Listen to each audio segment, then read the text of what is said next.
ఈ మోడీ కాళ్ళల్లోనే చెప్పుల్లో కాళ్ళు పెట్టి నేను మళ్ళీ చెప్తున్నా, నిజాలే మాట్లాడతాను, నిర్భయంగా మాట్లాడతాను, ఎవరు వద్దన్నా కాదన్నా మాట్లాడతాను. ఇది ప్రజలందరూ గమనించాలి. నేను ఏ ఒక్క పార్టీకి సపోర్ట్ కాదు, ఏ ఒక్క వ్యక్తికి వ్యతిరేకం కాదు. I'm talking about youth. I'm talking about a constitutional right which is given by the constitution of oppressed, suppressed people. Modi కాళ్ళల్లోనే, మోడీ చెప్పుల్లో కాళ్ళు పెట్టినటువంటి ఆంధ్రప్రదేశ్లో మరొక నేత చంద్రబాబు నాయుడు గారు. నాకు తెలిసి ప్రభుత్వ ఉద్యోగాలకి చంద్రబాబు నాయుడు గారు చాలా వ్యతిరేకి. ఇది ఆయన పుస్తకంలోనే రాసుకున్నాడు, నేనైతే చెప్పటంలా, దయచేసి నన్ను ఫైండ్ ఫాల్ట్ చేయొద్దు.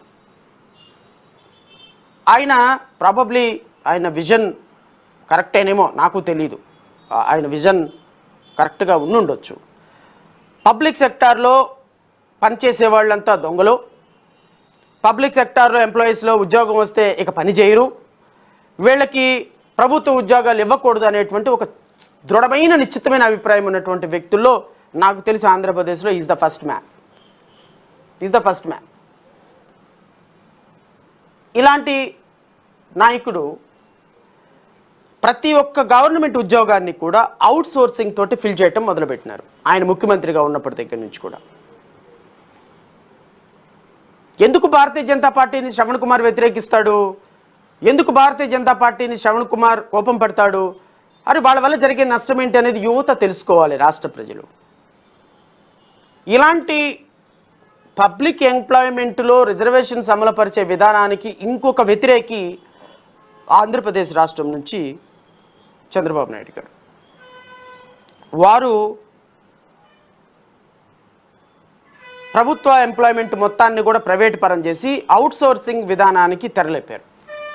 కాంట్రాక్ట్ ఉద్యోగాలు, ఇప్పుడు ఈ రాష్ట్రంలో ఒక 10 లక్షల మంది contract outsourcing, contract employees, hourly basis employees, temporary employees, contingent employees, ఈ ఎంప్లాయీస్ అందరూ ఏదో ఒక ఉద్యోగం చేస్తారు కదా, ఆ ఉద్యోగం ప్రతి ఉద్యోగం గవర్నమెంట్ ఉద్యోగమే,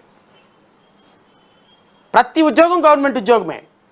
ఎంప్లాయ్మెంట్ ద్వారా రావాల్సినటువంటి ప్రతి ఉద్యోగాన్ని కూడా కాంట్రాక్ట్ అవుట్సోర్సింగ్ తోటి ఫిల్ చేసి ఈరోజు లక్షలాది ప్రభుత్వ ఉద్యోగాలని ప్రైవేట్ పరం చేసి కాంట్రాక్ట్ అవుట్సోర్సింగ్ పద్ధతుల్లో మార్చినటువంటి ఘనత ఎవరిదో ఒకసారి క్వశ్చన్ మార్క్ వేసుకోండి ఆంధ్రప్రదేశ్ రాష్ట్రంలో.